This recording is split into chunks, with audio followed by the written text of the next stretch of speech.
um, when I gave up being Spider-Man, the thing that hurt most, besides the chest pain, was most people were glad. Not like the criminals, they could care less, but the ordinary people were glad. That day I made the front page of the New York Times.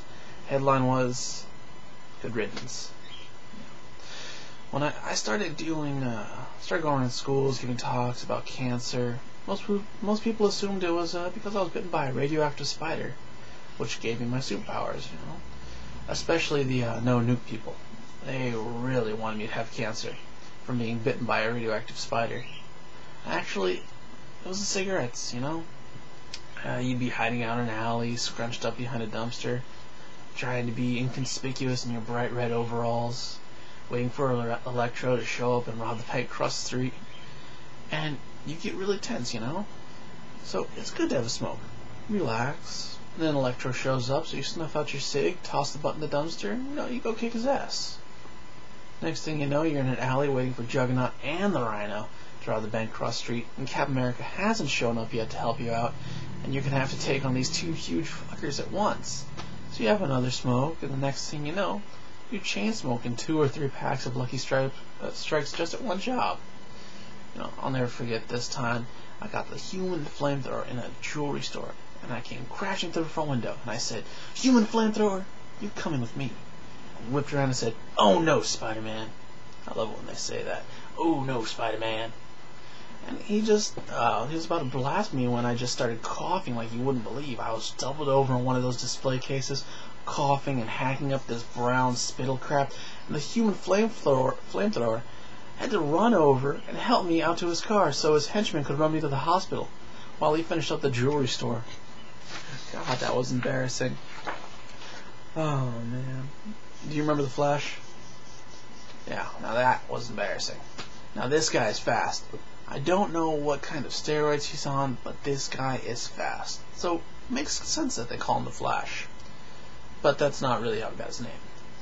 See, he used to be called the Scarlet Dasher, but one time there was this new supervillain, Mothman, who was pretty puss, and we all joked about, "Yeah, alright, what is he gonna do, eat your clothes?" So one day he robs a bank on the Dash's turf, So he takes off running, not even a getaway car. Dash catches up to him. This guy has no problem, taps him on the shoulder, says, "Hey buddy, you're gonna have to do a lot better than this. And if you think the Flash is fast, you should have seen the Mothman's lips."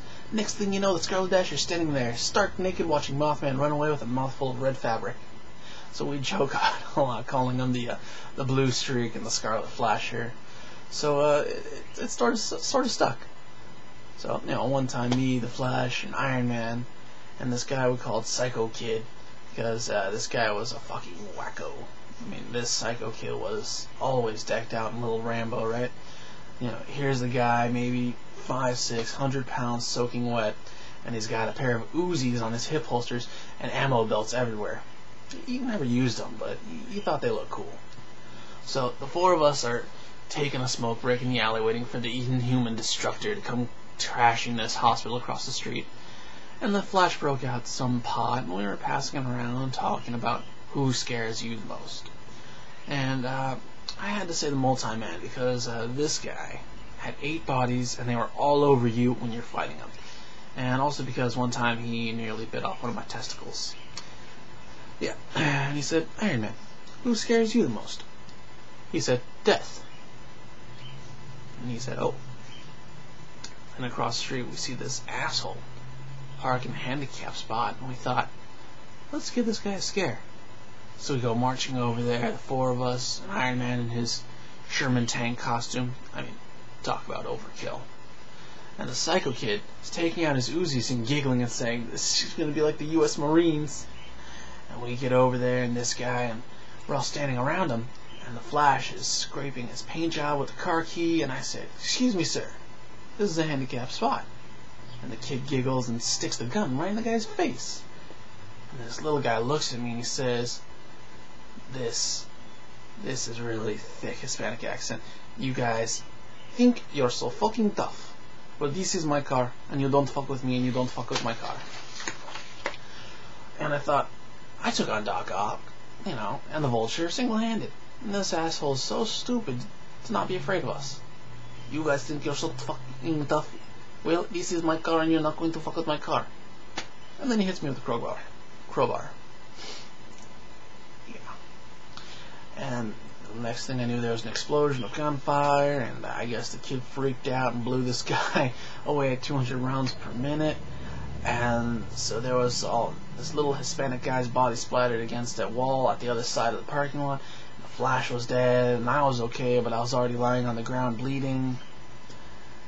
Yeah, Captain America pulled some strings to have the story kind of hushed, spare us the embarrassment. But I guess the real reason I retired is I just kind of got tired of playing policeman to the world.